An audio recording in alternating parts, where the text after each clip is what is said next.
magandang tanghali po mga kautol. Tayo po ngayon ay papuntang hospital, klinik. At ano pong anak ko'y masama ang pakiramdam. Sinisip po na tabo mga kautol. Kala ko po ay nagtutubulan ng ipin ay pinatatakot na wagi ganoon. At yung po pakiramdam niya hirap siyang huminga. Ay bagi po ganun niya ako po'y nadiretso na agad sa clinic at magpapatsika po ang bata. Kasi ang tendensya ng bata mga kautol, hindi natin katulad na naimik. Ay ang bata po hindi naimik, nahihirapan po. At kagabi po pwede kami mag-asawa. Anak, okay ka lang ba? Tayo po umuwi ng tanghali at anak ko po'y nahihirapan. Tumawag ko si Mrs. po. Mrs. Asawa. Ngayon po nagbibidjas at kami po'y papunta na sa sa clinic po.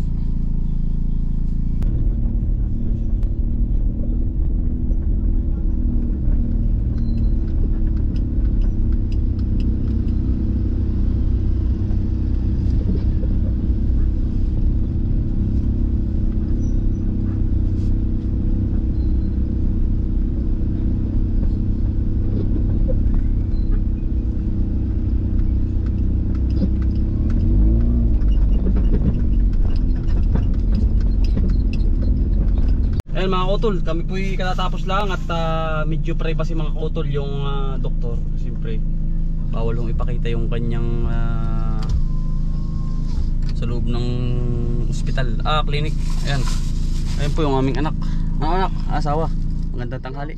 Ayun anak, ayan po yung sipon pasintabi po ka. Ayan po yung aming na reseta. Yung aming doktor, ano pangalan nga nasabi? Villa Verde. Ayan. Hindi ko po yung brand yan. Yan lang po, mabilisan lang. Bali 4 po, antibiotic. Saka ito mga saline. Ayan, vitamins. Ayan. Medyo okay naman mga kautol. Kaya nga lang ay po. Malapit na po yung kanyang binyag. Mga kautol ay siyempre kailangan po ay sa 17 mga kautol. Ayan. Sana ay pumunta ho kayo lahat.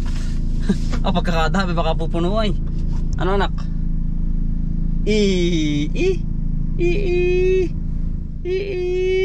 Ayun, maigi na po siya. Ayun po yung ngipin asawa, kita kita.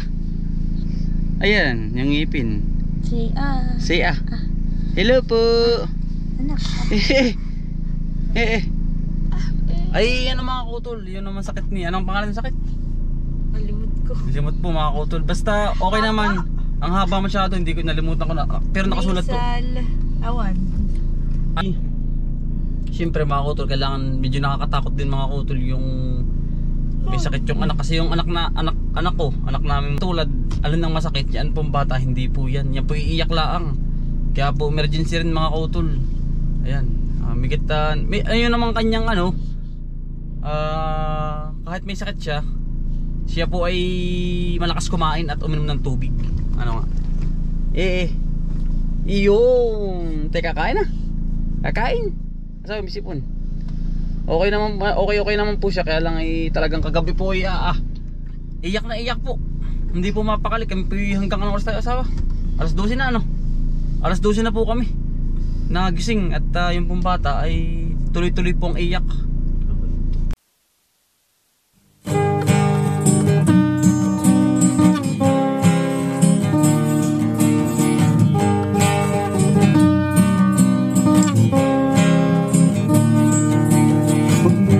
Ng iyong mga mata, magmamunda at magpasalamat sa ating Ama. Bagong araw, bagong pag-asa, kaya't magsipag at magtiyaga. Halika na mga kauto.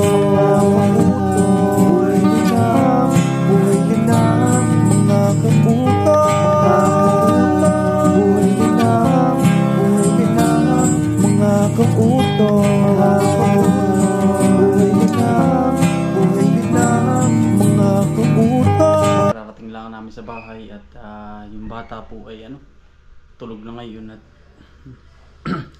mamaya po papainumin yung gamot na reseta ng doktor. ay bali ano mga utol, kami natatakot mag-asawa dahil siyempre bata, hindi nga po magsasalita at hindi pa kaya. At kapag po ganun na emergency mga utol, ano po yan, at yun naman po pala ano, nagsimula mga utol sa bakterya na mga, kasi ang bata daw po ay palaging gusto kakainin ba yung mga bagay-bagay na dadamputin. Tapos may mga bakterya daw po yung mga nakahawakan mga kautol, kaya permi dapat pong malinis. Ayan. Bali po ngayon mga kautol tayo magluluto ng panghapunan namin mga mag-asawa at sa aming bata. Ayan, bumili na rin tayo mga kautol ng yan po yung isda mga kautol, malaki. Ayan, ipiprito ko. Tapos ito yung sa anak ko, saging. Tapos magigisa ako ng mustasa mga kautol.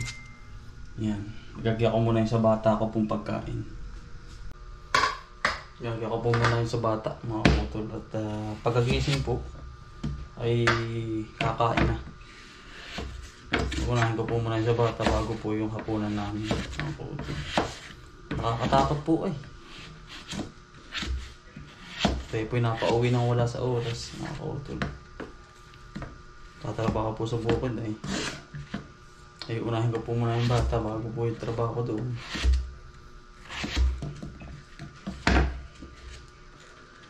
Patatas po mga kautol. Yan sa aking anak. Tapos nalagyan ko ng kaunting kaunti pong yan mo ito kasi gang na po yung patatas at kanin po. Yan, kasunod naman natin lilinisin na rin isda kung ano malaki. Yan, kaya mga kautol ng manok po.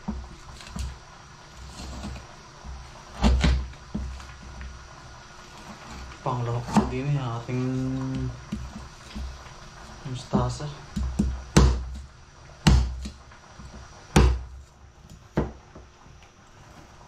Ano po yung sabaw, tapos kaulam po yung isda.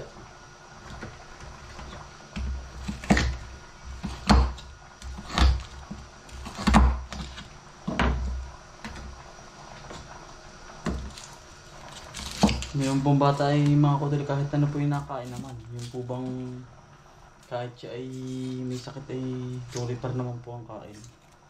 At maraming inom ng tubig.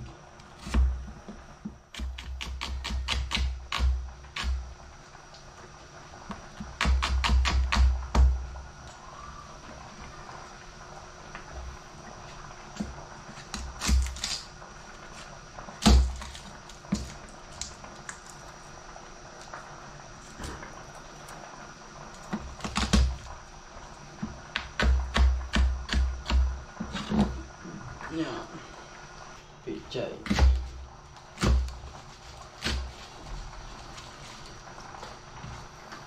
Ano po laging healthy ang kain mga kautol. At yung panahon po ngayon ay ang daming dalang sakit, hangin. Kakatakot po. Yan, okay na po ang lahat mga kautol. Gayak na po. Piprito po tayo ng isda. Isigang natin mga kautol. Yan. Napakalaki ng isda na rin mga kautol. Hindi pa natin nilalagyan ng ano. Hindi pa natin nilalagyan ng tawag asin. Walang gasa rin mga kautol doon. Buta na natin. Talagang quality huwar eh. Yan, laki. Yan. Sige, tingnan natin eh.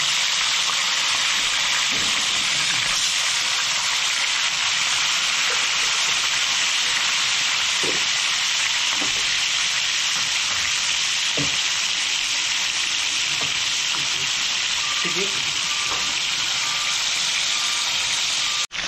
Mga kautol, naghati ko sa gitna yung isa, ang laki po ay. Okay na po ata. Ay, okay na mga kautol laki. Ayan.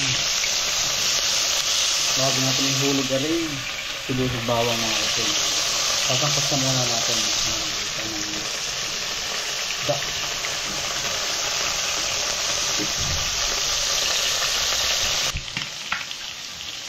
Pagkatin na natin mga kautol. Pagkala ko.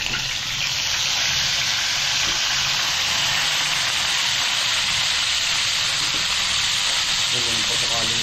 Yan mga kautol, nahihulog ko na po. Yung ubos bawang. Yan, hindi natin nababalik mga kautol. Sangkot sabi ang mga kautol. Yan.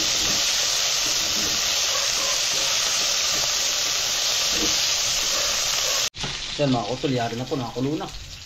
Titignan natin ang mustasa mga kautol. Yun. Pakukuloy lang po natin at tamang-tama na wat. Sarap yung tapos ng isda. Yan mga kautol. So, paulam na kaulam niya mga kautol na rin isda. Yan. Tapos sabi sa anak ko ay luto na rin po. Bago pagkagising niya kakain rin po siya. Para po natin. Yari na po mga kautol. Ayan na po. Yari na po.